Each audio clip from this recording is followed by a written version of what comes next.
지난번에 이미 이들이 악한 이유에 대하여 나누었습니다. 오늘은 그 바탕 위에 더 깊은 묵상으로 들어가 보려고 합니다.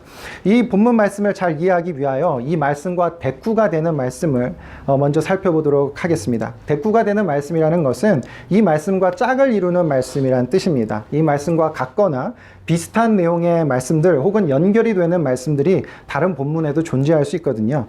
이 말씀과 대꾸를 이루는 말씀은 몇 군데가 있는데 그 중에 누가복음 13장 25절에서 27절을 함께 읽겠습니다. 시작. 집 주인이 일어나 문을 한번 닫은 후에 너희가 밖에 서서 문을 두드리며 주여 열어주소서 하면 그가 대답하여 이르되 나는 너희가 어디에서 온 자인지 알지 못하노라 하리니 그때에 너희가 말하되 우리는 주 앞에서 먹고 마셨으며 주는 또한 우리를 길거리에서 가르치셨나이다 하나 그가 너희에게 말하여 이르되 나는 너희가 어디에서 왔는지 알지 못하노라 행악하는 모든 자들아 나를 떠나 가라 하리라.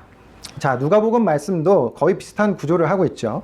이 말씀에서는 주인이 등장합니다. 그는 잔치에 손님들을 초대했고 예상했던 모든 손님들이 왔다고 생각하고 문을 닫았습니다. 그런데 자신도 초대받았다고 생각한 사람들이 뒤늦게 문을 두드립니다. 그러나 주인은 그를 모른다고 하면서 행악하던 자들아 나를 떠나가라 라고 말씀하십니다. 이 비유의 말씀에서 주인은 예수님이십니다. 이 잔치는 천국 백성의 잔치입니다. 그래서 문 밖에서 문을 두드린 사람들은 천국 잔치에 참여할 수 없는 사람들인 것입니다. 여기서 주목해야 할 것은 그 잔치의 주인이신 예수님께서 그들을 모른다고 말씀하신 것은 그들의 존재를 모른다는 의미가 아니었습니다. 만약에 예수님께서 그들을 진짜 모르셨다면 너희들 누구니? 난 너희들 모른다 까지만 하셨어야 했는데 예수님은 그들을 향하여 행악하는 자들이라고 말씀하셨기 때문입니다. 그러므로 예수님은 그들이 행악하는 자라는 것을 아셨습니다. 예수님께서 그들에게 너희를 모른다라고 말씀하신 것은 너희들은 나와 상관없는 자들이다. 그래서 너희는 내가 주최하는 잔치에 들어올 수 없다라는 의미로 말씀하신 것이죠. 예수님께서 보시기에 행악하는 자들은 예수님과 아무런 관계가 없는 사람들이 된다는 것을 말씀하시는 것입니다. 그런데 이 사람들은 좀 억울하듯이 이야기를 합니다. 26절을 보니까 그 사람들은 주 앞에서 먹고 마셨으며 주님은 우리를 길거리에서 가르치셨다고 대답을 합니다. 예수님, 저희가 누군지 잘 모르시겠어요? 저희는 예수님과 밥도 먹었고요. 예수님께서 길거리에 가르치셨을 때 그 현장에서 말씀을 드렸던 사람들입니다. 그러니까 저희 좀 들여보내 주세요. 이런 말을 하고 있는 거예요. 그런데 예수님의 대답을 보세요. 그들의 이야기를 다 들으시고 예수님 말씀하신 것은 나는 너희들을 모른다. 행악하는 자들아, 악을 행하는 자들아, 나를 떠나가라. 이렇게 호통을 치십니다. 도대체 이 사람들은 어떤 악을 행한 것일까요? 예수님의 곁에는 제자들과 무리들이 있었습니다. 제자들은 예수님과 함께 먹고 자고 마시며 대화를 나누고 가르침을 받던 사람들이었습니다. 예수님은 그들의 발을 씻겨주기도 하시고 그들의 개인적인 질문에 대답을 해주는 매우 친밀하고 사적인 관계를 하던 사람들입니다. 그러나 무리들은 수많은 사람들과 함께 주님의 말씀을 듣기만 하는 사람들이었습니다. 예수님과 때로는 한 자리에서 밥도 먹었고 예수님의 말씀도 들었다고는 하지만 예수님과 교제함이 없었습니다. 더 구체적으로 얘기하면 이들은 예수님 말씀을 듣기는 했으나 그 말씀에 순종하고 따르는 삶이 없었습니다. 예수님의 기적과 능력 혹은 권세 있는 말씀들이 대단하게 느껴져서 그 예수님을 추종하며 따라다니기는 했지만 그 말씀대로 살지는 않았습니다. 왜 그들은 말씀을 들었지만 그 말씀대로 살지 않았을까요? 왜냐하면 그들은 그 말씀보다 자기 자신을 더 높이 두었기 때문입니다. 그것이 악한 것입니다. 말씀을 듣고 회개하거나 말씀대로 살려면 그 말씀을 하신 분을 나 자신보다 높이 두어야 가능합니다. 그래야 순종을 할 수 있습니다. 지난 시간 나눈 내용을 가지고 이야기한다면 주님이 주인 되시는 인생이어야 가능합니다. 내가 주인 되는 인생을 사는 사람들은 말씀을 듣고 순간적으로 찔림이 있어도 바로 그 내용을 쓰레기통에 버려버릴 수 있습니다. 내가 귀찮고 하기 싫고 원치 않으면 하지 않습니다. 왜냐하면 바로 자신이 자신의 인생의 주인이기 때문입니다. 그런 인생은 악한 것입니다. 예수님과 관계가 없는 것입니다. 그런데 예수님께서는 이 비유를 왜 말씀하셨을까요? 그 내용을 한번 찾아보죠. 누가복음 13장 23절에서 24절을 함께 읽겠습니다. 시작. 어떤 사람이 여짜오되 주여 구원을 받는 자가 적으니까 그에게 이르시되 좁은 문으로 들어가기를 힘쓰라. 내가 너희에게 이르노니 들어가기를 구하여도 못하는 자가 많으리라. 어떤 사람이 예수님께 질문을 하면서 구원받은 사람이 적습니까? 하고 물어봤습니다. 그때 예수님께서 그 질문에 직접적인 대답을 하지 않으시고 두 가지 이야기를 하셨어요. 첫 번째 이야기가 방금 읽은 좁은 문 이야기입니다. 문맥을 살펴보면 좁은 문으로 들어가는 사람은 구원을 받을 수 있다는 그런 의미겠죠. 예수님께서 좁은 문에 대하여 구체적으로 말씀하지 않으셨지만 그곳에 들어가기를 힘써야 한다는 설명을 하신 것을 말씀하신 것을 생각해 본다면 그것은 단순하거나 가벼운 일은 아니라는 것을 알 수 있어요. 애쓰고 노력하는 과정이 필요하다는 것을 알 수 있는 것이죠. 결국 이 말씀을 통해서도 믿음의 삶을 사는 과정이 그렇게 단순하고 가벼운 것은 쉬운 것은 아니라는 것을 이해할 수 있습니다. 이 좁은 문 비유에 이어서 두 번째로 비유하신 것이 천국잔치에 들어가지 못한 사람들에 대한 내용이에요. 예수님의 제자로 살지 않고 무리로 살아간 사람들은 예수님과 상관없다는 이야기가 있는 것입니다. 그러니까 예수님의 무리로 살아간 사람들은 좁은 문이 아니라 넓은 문으로 들어간 사람들이라고 볼 수 있습니다. 이것을 통해서 우리는 무엇을 알 수 있습니까? 예수님과의 관계는 교회를 다니면서 설교를 듣고 예배를 드리는 것만으로 이루어지지 않는다는 것입니다. 그것은 수박 겉핥기일 뿐이에요.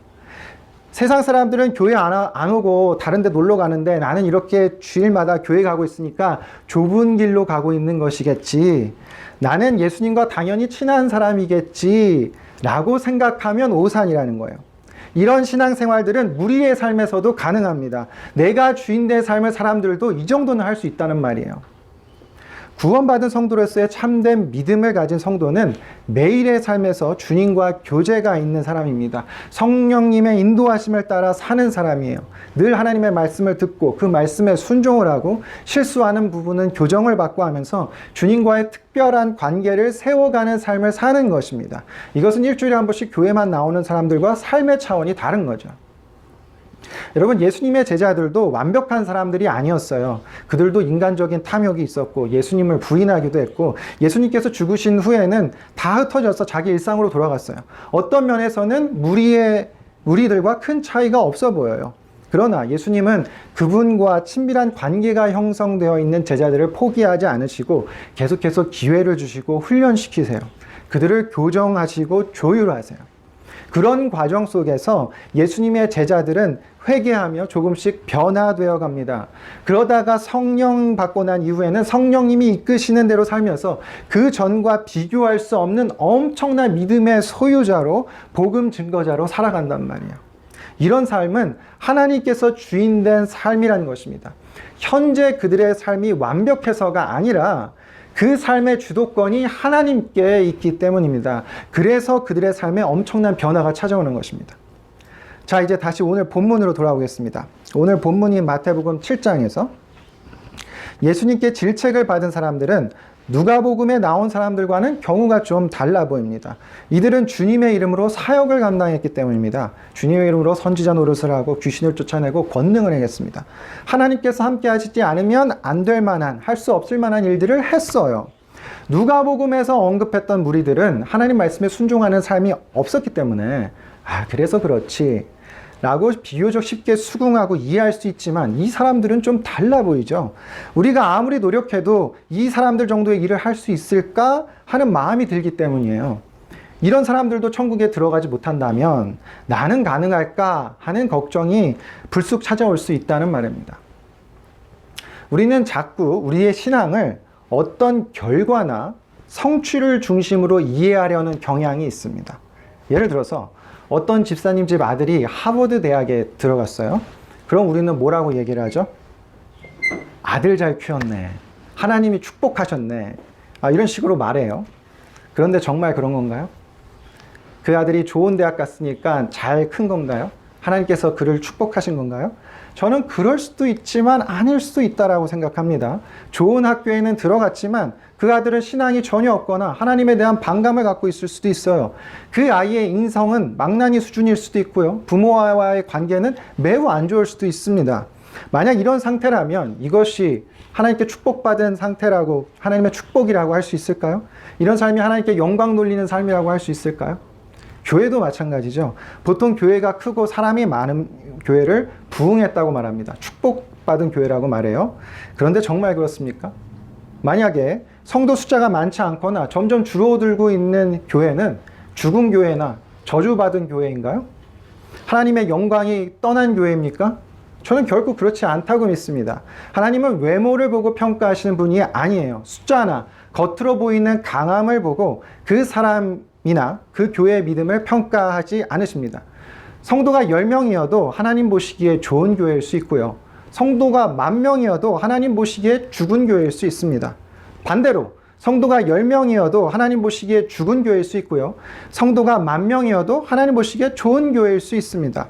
이 이야기는 겉으로 보이는 숫자나 사역의 규모에 의하여 교회나 그 사람의 신앙이 평가되지 않는다는 것입니다. 그 안에 생명력이 있는가, 몇 명이 있든지 그 영혼들이 예수 그리스도의 제자로 잘 키워지고 있는가에 달려있는 것입니다. 살아있는 교회나 죽은 교회나 하나님을 위한 일을 하는 면에서는 똑같은 일을 할 수도 있습니다. 똑같이 선교하고 똑같이 구제할 수 있어요. 하지만 그런 겉으로 보이는 사역이 그 교회나 그 사람의 건강성을 평가하는 기준이 아니란 거예요. 내가 주님을 위한 일을 하고 있다고, 혹은 우리 교회가 주님이 말씀하신 일을 하고 있다고 해서 주님과의 관계가 좋다고 말할 수는 없습니다. 저는 이 사실을 인지하는 것이 너무 중요하다고 생각합니다. 주님을 위한 일을 하는 것으로 주님과의 관계가 생기는 것이라면 지금 이 본문의 사람들은 정말 억울한 사람이고 예수님은 잔인하고 불의하신 분이 되는 겁니다. 예수님께서는 당신을 위해서 수고하고 일한 사람들을 모른다고 하셨단 말이에요. 여러분, 우리는 우리의 고정관념을 바꿔야 합니다. 편견을 바꿔야 해요. 신앙의 기본을 다시 써야 합니다. 그래야 이 본문을 이해할 수 있습니다. 주님께서 명령하신 일들 혹은 주님을 위한 일들을 하는 것은 중요한 것이지만 신앙은 거기서부터 시작하면 안 됩니다. 주님을 위한 일을 하는 것은 주님과의 관계를 세우는 일이 아니에요. 돈을 벌기 위해서 단순히 그 목적으로 어떤 일을 할 수 있듯이 어려운 사람이 불쌍해서 그들을 도와주는 많은 타 종교인들이 있듯이 교회를 다니는 사람들도 주님과의 관계는 없이 어떤 선한 행위만 할 수 있습니다. 신앙이 없는 사람들을 가르칠 때 교회 일을 하는 사람은 곧 믿음이 성숙한 것이라고 말하니까 그들이 자꾸 오해를 해요. 그것을 하면 내가 예수님과 친해지는 줄 안단 말이에요. 이것은 잘못 가르치는 것입니다. 이 잘못 끼워진 단추를 나중에 가서 다시 끼우려고 하면 정말 힘들어질 거라고요. 교회에서 열심히 사역하는 사람들을 보면 시간이 지날수록 시험에 들고 번아웃돼서 떠나는 경우도 많아요. 주님의 일을 하는 것이 주님과의 교제를 하는 일이라면 영적으로 풍성해지고 주님의 임재를 더 경험해야 되는데 왜 영적으로 고갈되고 번아웃돼서 나가 떨어지냔 말이에요. 주님을 위한 일을 하는 것은 주님과의 관계를 세우는 일과 일치되지 않기 때문입니다. 이 말은 너무 중요해서 계속 반복해도 부족함이 없을 것 같아요. 주님을 위해 일하는 것은 중요합니다. 저는 모든 그리스도인들이 자신의 사명에 따라 사역하는 것이 너무 중요하다고, 정말 중요하다고 믿어요. 실제로 주님과의 관계가 확실한 사람이 하나님의 사역을 하면 그 일은 주님과의 관계를 더욱 세우는 일이 될 수 있어요. 왜냐하면 그 일을 하면서도 그 사람은 주님과 교제를 하고 있으니까요. 주님과 관계를 하고 있으니까. 그러나 교회 사역을 하면 주님과 관계하는 것이라고 인식을 했던 사람은 처음에는 신이 나서 하는데 시간이 지날수록 영적으로 고갈되어 가는 거죠. 주님과의 관계로 채워짐은 없이 내가 갖고 있는 것들을 소모만 하고 있으니까요. 충전된 배터리가 언젠가는 방전되듯이 주님과의 교제 없이 일만 하는 사람들은 반드시 방전되게 되어 있습니다. 말씀을 찾아보겠습니다. 누가복음 10장 38절에서 42절입니다. 함께 읽겠습니다. 시작. 그들이 길 갈 때에 예수께서 한 마을에 들어가심에 마르다라 이르마란 한 여자가 자기 집으로 영접하더라. 그에게 마리아라 하는 동생이 있어 주의 발치에 앉아 그의 말씀을 듣더니 마르다는 준비하는 일이 많아 마음이 분주한지라. 예수께 나아가 이르되 주여 내 동생이 나 혼자 일하게 두는 것을 생각하지 아니하시나이까. 그를 명하사 나를 도와주라 하소서. 주께서 대답하여 이르시되 마르다야 마르다야 내가 많은 일로 염려하고 근심하나 몇 가지만 하든지 혹은 한 가지만이라도 족하니라. 마리아는 이 좋은 편을 택하였으니 빼앗기지 아니하리라 하시니라. 마르다가 예수님을 자신의 집으로 초대를 합니다. 예수님을 대접하고 싶기 때문이었는데 그녀는 그것에 만족하지 않고 판을 키웠습니다. 다른 사람들도 예수님의 말씀을 들을 수 있도록 함께 초대하는 것이죠. 예수님은 주로 거리나 밖에서 말씀을 가르치셨는데 마르다가 굳이 집으로 사람들을 초대했다는 것은 수고스럽지만 기꺼이 기쁨으로 그 일을 감당하려고 한 것입니다. 귀한 마음이죠. 예수님께서도 마르다가 이런 귀한 마음을 갖고 있다는 것을 잘 알고 계셨을 것입니다. 그런데 예수님께서 마르다의 집에서 말씀을 시작하고 난 이후에 마르다가 점점 열이 받기 시작합니다. 마리아가 전혀 자신을 도와주지 않는 거예요. 마르다는 당연히 마리아가 자신을 도와줄 거라고 생각한 것 같아요. 보통 집에 손님들을 초대하면 그 식구들이 같이 도와주지 않습니까? 마르다는 그렇게 생각을 한 것 같습니다. 그런데 자신을 당연히 도와줄 줄 알았던 마리아가 아무리 기다려도 안 오는 거예요. 예수님 옆에 앉아서 말씀만 듣고 있는 거죠. 마르다는 짜증이 난 채로 정신없이 혼자 일을 합니다. 그러다가 도저히 못 참겠는지 결국 폭발을 하게 됩니다. 말씀 중이신 예수님의 말을 끊고 들어가서 주님, 제 동생 보고 저 좀 도와주라고 해주세요 라고 요청을 합니다. 마르다는 예수님에게 왜 이렇게 요구했을까요? 예수님이 내 편 좀 들어달라고 하는 거죠. 혼자서 일하느라 힘들어 죽겠으니까 마리아가 거들도록 명령 좀 해달라는 거죠. 그래야 지금 이 사역이 잘 마무리될 수 있으니까요. 그게 예수님을 위한 일이고 이치에 맞는 일이라고 생각한 거예요. 그런데 예수님께서 마르다에게 뭐라고 대답하시나요? 예수님은 너가 많은 일로 걱정하고 있는 거 잘 알지만 마리아는 그것보다 더 좋은 것을 선택했어. 그리고 이것을 절대 빼앗기지 않을 거야 라고 대답하세요. 이게 무슨 말이죠? 마리아는 손님 대접을 위해 일하는 것보다 예수님 말씀 듣는 것을 선택했고 그게 더 중요하다는 말씀이에요. 그러면서 예수님은 마르다에게 그냥 한 가지만 했어도 충분했다고 말씀하세요. 마르다가 이 말을 듣고 어떤 생각이 들었을까요? 저는 마르다가 굉장히 섭섭했을 것 같습니다. 예수님을 위해서 엄청 열심히 많은 것을 준비하면서 최고의 섬김을 해드리려고 했는데 예수님은 그냥 한 가지만 했어도 됐는데 충분했는데 하고 말씀하시니 얼마나 기미세요. 자신이 준비해야 하는 것에 대한 가치를 몰라주시는 것 같잖아요. 예수님이 전혀 자신의 마음을 공감해 주지 않으시는 것 같잖아요. 그렇다면 예수님께서는 왜 이렇게 말씀하셨을까요? 마르다의 섬김의 의도는 좋았지만 그 섬김의 과정과 결과를 보십시오. 마르다는 주님의 일을 한다고 하지만 통제가 안 될 정도로 걱정하고 근심하고 분노하고 있습니다. 주님을 위해, 사람들을 위해 섬김을 시작했는데 그 모임을 자신이 망치고 있어요. 한번 생각해 보세요. 우리가 이렇게 예배를 드리고 있는 중이었는데 누가 들어와서 주방 일을 할 사람이 부족하니 좀 도와주세요 이렇게 소리를 쳤다고 생각을 해보자고요. 예배 분위기도 깨졌을 거고 누가 뭐라고 대답하기도 곤란한 상황이 되겠죠. 그 이후에 그 예배 분위기를 어떻게 수습을 하겠어요? 마르다는 지금 그런 엄청난 일을 벌인 거예요. 예수님과 사람들 앞에서 분노하면서 자신이 욱하는 모습을 보여주고 그 모임을 망치는 행동을 한 것입니다. 여러분, 이렇게 일에만 집중을 하면 본질을 잃어버리기가 쉬워요. 주님을 위해 일하는 건데 주님은 온데간데 없고 그 일과 나만 남기 쉽습니다. 그래서 불평이 생기고 불만이 생깁니다. 짜증이 나고 분노가 생깁니다. 피곤하고 그만두고 싶습니다. 왜 이렇게 될까요? 주님과의 관계는 없이 일만 하기 때문입니다. 거듭 강조합니다. 주님을 위한 일을 한다고 주님과의 관계가 생기는 것이 아닙니다. 예수님께서는 마르다에게 지금 그것을 지적하시는 거예요. 마르다가 주님을 위해 수고하는 것 주님이 너무 잘 아시지만 예수님은 그런 일보다, 사역보다 마르다가 더 중요한 것입니다. 성경에 이 사건 이유가 기록되어 있지 않은데요. 저는 예수님께서 마르다에게 이제 너도 일 그만하고 여기 앉아. 너도 내 말을 들으렴 하지 않으셨을까 싶어요. 예수님께서는 마르다도 그 자리에 앉아서 마리아처럼 말씀을 사모하고 끝까지 그것을 듣기를 바라셨을 것 같아요. 그래서 예수님은 준비하는 것은 한 가지만 해도 충분해 라고 말씀하셨다고 저는 믿습니다.